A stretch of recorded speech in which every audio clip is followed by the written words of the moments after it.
जनाबाई की कथा सुनी आपने? महाराष्ट्र में एक परम भागवत हुई जनाबाई, उनकी कथा कई बार सुनाई है मैंने, लेकिन जनाबाई के साथ में ठाकुर जी ने कैसी लीला की सुनो। जनाबाई श्री नामदेव जी के घर पर रहती थी। नामदेव एक महाराष्ट्र के बहुत बड़े संत हुए, तो नामदेव जी के यहां रहती थी। पूरे दिन तो नामदेव जी के घर में सेवा करती थी। बहुत ध्यान से सुनिएगा सब लोग, इधर देख के सुनो। पूरे दिन तो नामदेव जी के यहां सेवा करती थी और शाम को नामदेव जी कीर्तन करते थे और उस कीर्तन में असंख्य वैष्णव नृत्य करते थे, लेकिन एकमात्र जनाबाई को ठाकुर जी दिखाई देते थे। नामदेव जी जब कीर्तन करते तो ठाकुर जी नाचते हुए आते थे और खूब जोर से नाचते थे। कहते हैं श्री जनाबाई मंदिर नहीं जाती थी, तो नामदेव जी ने एक दिन टोका, ए जना तू मंदिर क्यों नहीं जाती? बोले मंदिर वो जाएं जिनको ठाकुर जी बाहर नहीं मिलते, मुझसे तो रोज मिलने आते हैं। आप जब शाम को कीर्तन करते हो इतने सारे वैष्णव आते हैं, तब बीच में पीतांबरी पहन करके विठोबा भी आते हैं, विठल भी आते हैं और आके नृत्य करते हैं। तो सब लोग सोचते थे छोटी लाली है ऐसी बात बनाती है, लेकिन ये वास्तविकता थी। ठाकुर जी आते थे, रोज नाचते थे। एक बार एकादशी थी, बहुत भीड़ लगती है पंडरीनाथ भगवान के दर्शन की एकादशी के दिन। तो जनाबाई आज नामदेव जी से क्या बोली, आज एकादशी है। बोले तो और दिन से आज कीर्तन थोड़ा कम कीजिएगा। बोले क्यों? बोले आप कीर्तन करोगे, विठोबा आएंगे, वो सुबह से थके हुए हैं, और आप बहुत जोर जोर से कीर्तन करोगे तो वो नाचेंगे, और वो नाचेंगे तो पहले से थके हुए और थक जाएंगे। इसलिए मेरी प्रार्थना आज कीर्तन कम करना। तो सब लोग कहते, बोले अरे जना तू कैसी बात करती है, बल्कि आज तो एकादशी, आज तो और दिन से ज्यादा कीर्तन होगा। तो जनाबाई रोती थी, चरण पकड़ लेती थी। बोले मैं आपके हाथ जोड़ रही हूं, आज कीर्तन कम करना, नहीं तो विठोबा के पांव में दर्द हो जाएगा। लेकिन कौन माने, जब तरंग आती है कीर्तन में तो सब नाचते हैं और जोर जोर से नृत्य होने लगा। इतने में ठाकुर जी आ गए, तो जनाबाई सबके पास जा जा करके बोले मत नाचो, बैठो, आप नाचोगे तो विठोबा भी नाचेगा और उसके पांव में दर्द हो जाएगा, बैठो बैठो। सबको बैठाती। ठाकुर जी बोले ए जना तू सबको बैठा मत, नाचने दे। बोले आपके पांव में दर्द हो जाएगा, आप थके हो सुबह से। तो ठाकुर जी कहते तू चिंता मत कर, ये जब सब चले जाएंगे मैं तेरे से पांव दबाने आ जाऊंगा, तू मेरे पांव दबा लियो। तब भी जनाबाई कोने में बैठी बैठी रोती रहती, और जब खूब जोर से मृदंग बजती तो कान पे हाथ धर लेती। बोले आज इतनी तेज मत बजाओ, वो देखो कितनी जोर से उछल रहे हैं विठल। जब सब चले जाते, सब सो जाते, रोती रोती जनाबाई पुकारती कब आओगे, मुझे पांव दबाना है। तेल लेकर के बैठती, घी लेके बैठती। फिर ठाकुर जी आते रात को, और रात में जैसे ही ठाकुर जी आते जनाबाई की गोद में पांव धर देते, ले दबा ले। तो फिर जनाबाई ठाकुर जी के पांव दबाती, पांव में घी लगाती और फिर डांटती ठाकुर जी को, तुम मानते नहीं हो ना, मैं इतना मना करती हूँ आपको और उछल उछल के नाचते हो, इतनी जोर से नाचते हो। कुछ खाया आपने? ठाकुर जी बोले हाँ पूरन पूली खाई। अच्छा, और कल क्या खाया था आपने? बोले कल भी पूरन पूली खाई। और परसों क्या खाया? बोले परसों भी पूरन पोली खाई।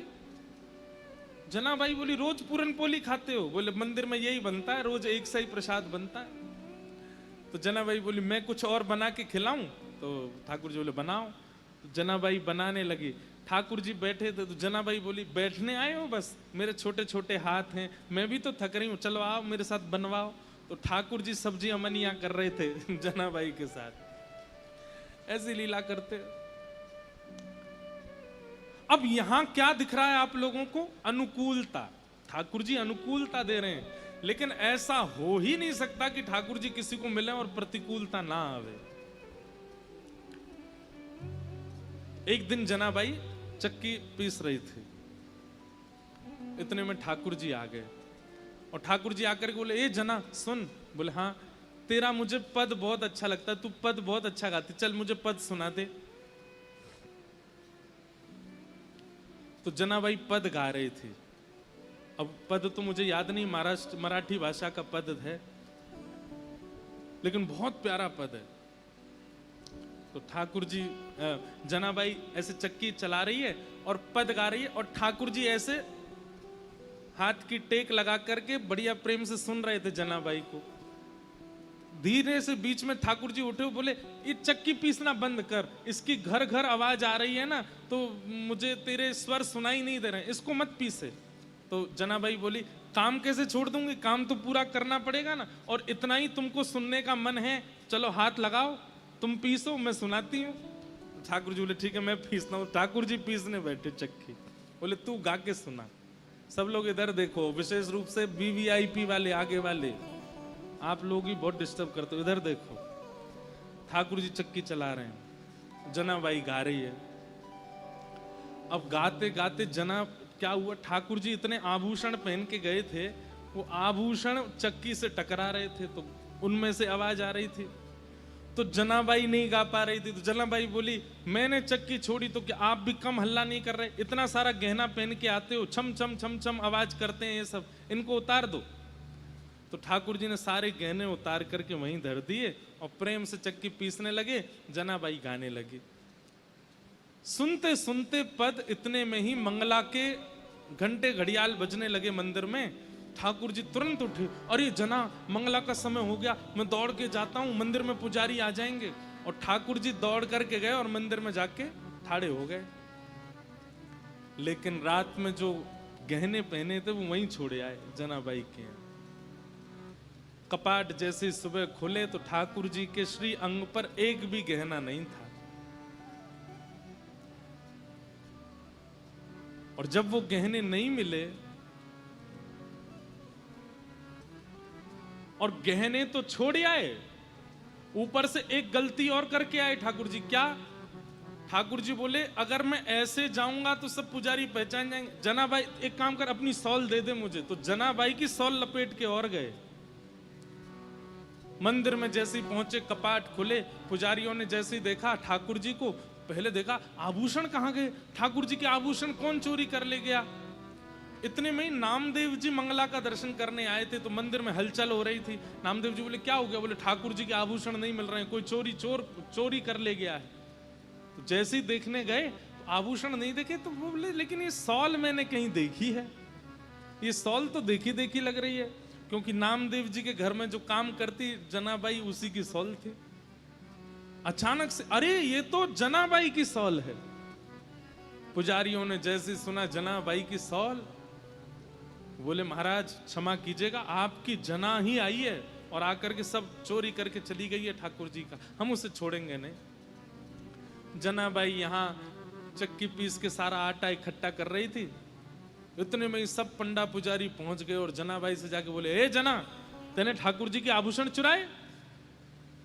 अब जनाबाई कुछ बोलती उससे पहले तो पुजारियों को दिख गए कि चक्की के पास में सारे आभूषण रखे हैं। अब जनाबाई, अब ऐसी प्रेम की रीत है, अब जनाबाई क्या समझाए उनको कि पांडुरंग मेरे पास रात को आते हैं, मैं उनके पैर दबाती हूँ, उनको गाना सुनाती हूँ, कोई मानेगा उनकी बात? पुजारियों ने कहा यही चोरनी है, इसी ने चोरी की है, इससे कुछ पूछना नहीं है, इसका मुंह बांध दो और इसको सूली पर चढ़ा दो। और यही किया, मुख बांध दिया, एक शब्द नहीं सुना उनका, और तभी सूली तैयार करके जनाबाई को चढ़ाने लगे। तो एक पुजारी जी बोले ए जना तेरी कोई अंतिम इच्छा है? तो फिर से जनाबाई ने एक मराठी में फिर एक कीर्तन गाया ठाकुर जी को टोकते हुए, और उसमें पूरे संसार को जनाबाई कहती हैं कि भैया ये प्रीत की रीत बड़ी कठिन है, इनसे प्रेम के मार्ग में अगर आओ तो सोच समझ के आना, ये बहुत खेलते हैं।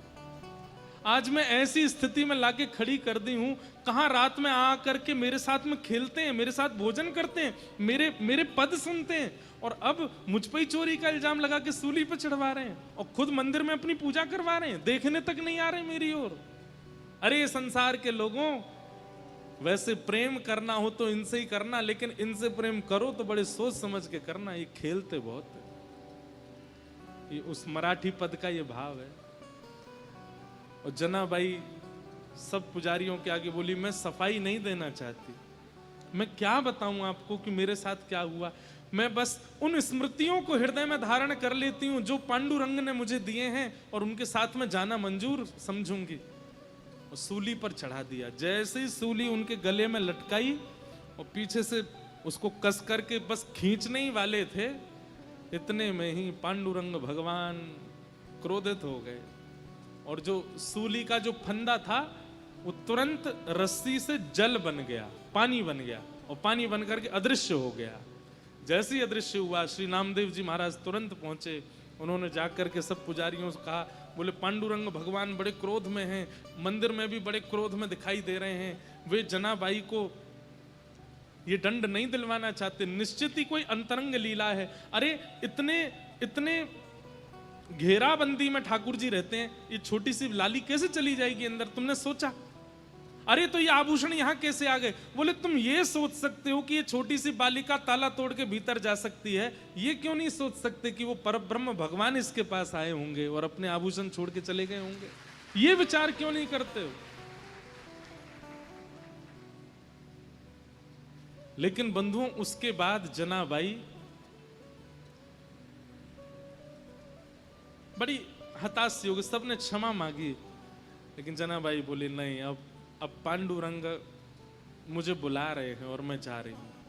और तुरंत वहां से निकली, पीछे लोग भागे, लेकिन फिर वो दिखाई नहीं दी। ठाकुर जी उनको लेकर के प्रस्थान कर गए।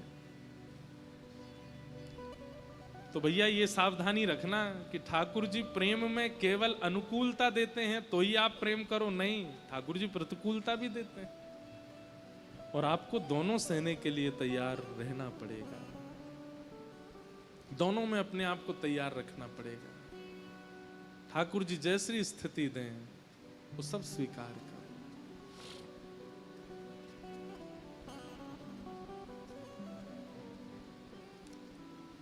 तो